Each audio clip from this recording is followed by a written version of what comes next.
आप देख रहे हैं जीएम इंडिया न्यूज और मैं हूं आपके साथ टाइगर शर्मा। आज हम इस समय उत्तर प्रदेश के जनपद गाजियाबाद की नगर पालिका खोड़ा मकनपुर के वार्ड नंबर 3 संगम पार्क में मौजूद हैं।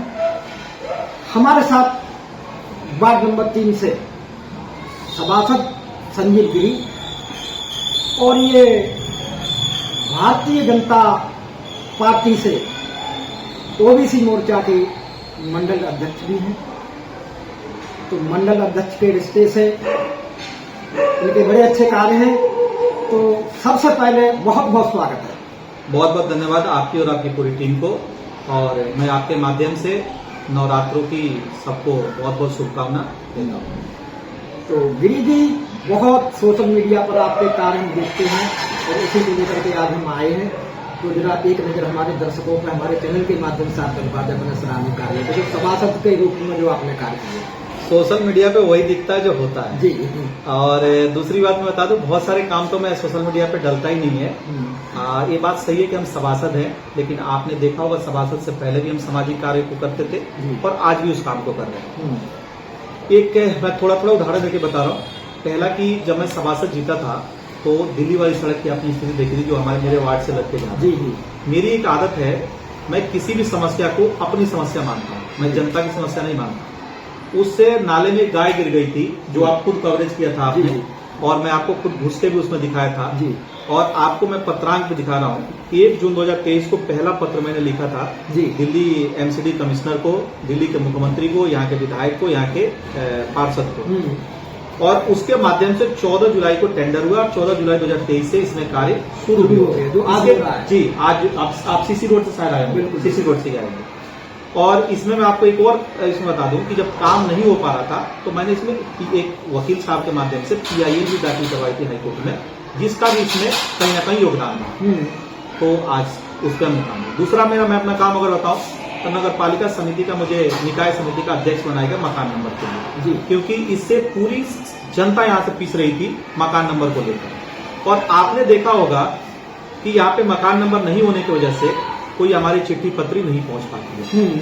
आज हम बहुत ही लास्ट निर्णायक मोड पर हैं और आपको इस पत्र के माध्यम से मैं दिखा रहा हूं कि 22 मई को हमने रिपोर्ट सौंपी थी। उसके बाद भी नगर पालिका, क्योंकि यहाँ निकम्मा जो चेयरमैन है उसके माध्यम से काम हो नहीं पाता है, तो इसलिए हमें DM तक जाना पड़ा। और 17-18 सभासद हम जब DM के यहाँ गए, वहां से फिर हमें आश्वासन मिला कि बोर्ड बैठक में पास होगा, उसके बाद काम शुरू होगा। जो बोर्ड बैठक में पास हो गया और काम शुरू प्रक्रिया में नंबरिंग का। जी, नंबरिंग। तो अब क्या जनता उम्मीद करेगा? जनता उम्मीद ये करे कि अगर सब कुछ ठीक रहा, पास हो गया, सब कुछ ठीक रहा, तो 6-7 महीने में आपको डिजिटल डोर नंबर मिलेगा जो स्मार्ट सिटी के तौर पर होगा। 17 डिजिट का नंबर होगा जिसपे बार कोड लगा होगा, GPS लिंक्ड होगा। आपकी गलियों के बाहर भी सिग्नल बोर्ड होगा जिसमें मकान नंबर लिखे होंगे, प्लस सब कुछ एक अलग होगा। और एक चीज और मैं आपको इसमें अच्छी बात बता दूं कि पूरे उत्तर प्रदेश में पहली नगर पालिका होगी जहां स्मार्ट सिटी के तौर पर मकान नंबर प्रोवाइड हो रहा है। दूसरी, ये सब कुछ फ्री ऑफ कॉस्ट है जी। एक और सवाल है छोटा सा, जो कल ऐतिहासिक जीत यानी कि तीसरी बार जो रिकॉर्ड हरियाणा ने तोड़ा है आपकी भाजपा सरकार ने, क्या कुछ कहना चाहेंगे? देखिए, जीत तो सुनिश्चित थी जी, बस वो जलेबी की तरह घुमा रहे थे। ये हरियाणा के लोगों को मैं बार बार धन्यवाद देता हूं कि आपने वो करा, एक इतिहास रच दिया आपने। इस देश के में इतिहास में लिखा जाएगा कि तीसरी बार हरियाणा में तीसरी बार सरकार बनने वाली कोई पहली पार्टी है।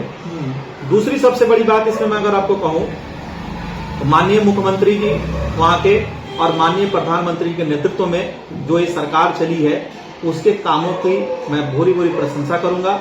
माननीय प्रधानमंत्री देश के लिए जीते हैं और देश के लिए मरते हैं, तो हम सबका भी फर्ज बनता है, हम सभी कार्यकर्ताओं का फर्ज बनता है कि उनके बताए हुए रास्ते पे चलते हैं और काम करते हैं। जैसे अभी सदस्यता अभियान हमारा चल रहा है, अभी आप थोड़ी देर बाद देखेंगे मेरे यहाँ कैंप लग रहा है। आपको ये भी पता है कि हर महीने में मेडिकल कैंप लगाता हूँ, मेडिकल कैंप के साथ ही सदस्यता कैंप भी हमारे यहाँ लग रहा है और साथ साथ स्वच्छता अभियान भी चल रहा है। ये तीनों चीज आपके कैमरा के माध्यम से मैं भी दिखाऊंगा अभी।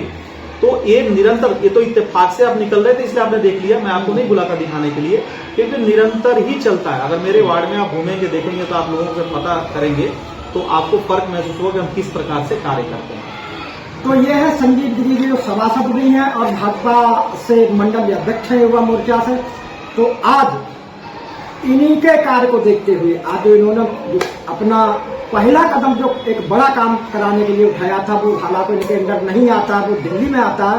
तो पीछे मैं लोग दिल्ली का हमारे पीछे हम बैठे, हमारे ठीक पीछे दिल्ली में एक मौजूद है, वो इन्होंने ही शुरुआत में उस नाले में बहुत बड़ा बुरा कीचड़ था, उसमें रोड पर कीचड़ था, नाले में गाद भरी हुई थी, उसमें गाय फंस गई थी। तो इन्होंने अपनी टीम के साथ ले जाकर उस गाय को निकाला था और उस रोड को लेकर के, रोड को बनाने को लेकर के इन्होंने एक PIL डाला था कोर्ट में, दूसरा इन्होंने DDA को, प्रधानमंत्री को, तमाम लोगों को लेटर देकर के आज ये अपनी कामयाबी इन्होंने हासिल की है। तो आज रोड आधा बन चुका है, बाकी काम जारी है। और बाकी इनका कहना है कि हर महीने, कहना नहीं है, मैं भी देखता हूँ, कभी कभी आता हूँ तो यहाँ पर हर महीने की ये मेडिकल कैंप लगाते हैं। और आज इनका स्वच्छता अभियान है वो बहुत, और सदस्यता अभियान ये इनका बराबर जारी है। और आगे हम ऐसी हाँ ऐसा है कि क्योंकि हम पार्टी से हैं, तो कहीं न कहीं हमारा दो दायित्व है। एक तो जनप्रतिनिधि के रूप में मुझे जनता का भी कार्य करना है, और पार्टी के कार्यकर्ता होने के नाते पार्टी के उस सारे आयाम को कैसे धरातल पे लागू हो, हमारे माननीय प्रधानमंत्री और मुख्यमंत्री जी की नीतियों को कैसे हम जन जन तक पहुंचाएं, इस काम में भी मैं लगा रहता हूँ। सदस्यता अभियान का जो मेरा टारगेट था मैं अचीव कर चुका हूँ, उसको पूरा कर चुका हूँ। अब आगे मैं उसको और बढ़ाऊंगा। धन्यवाद। तो ये संजीव गिरी है, इन्होंने एक काम को लेकर के, तो जो दिल्ली का काम था, दिल्ली और यूपी के बीच का जो बॉर्डर का जो रोड था और नाला था, उसमें तो ये कामयाब हो चुके हैं। दूसरा अभी इन्होंने एक मुद्दा उठाया जो निकाय समिति के सदस्य अध्यक्ष बन करके जो नंबरिंग को लेकर के, थोड़ा नगर पालिका के मकानों की नंबरिंग को लेकर जो आज 5 वर्ष से नंबरों के लिए तरस रही है नगर पालिका, तो उन्होंने ये मुद्दा उठाया है। तो हमें लगता है कि इनका कहना है कि 7-8 महीने में अगर पूरा काम नहीं हो सकता तो शुरू तो हो ही जाएगा।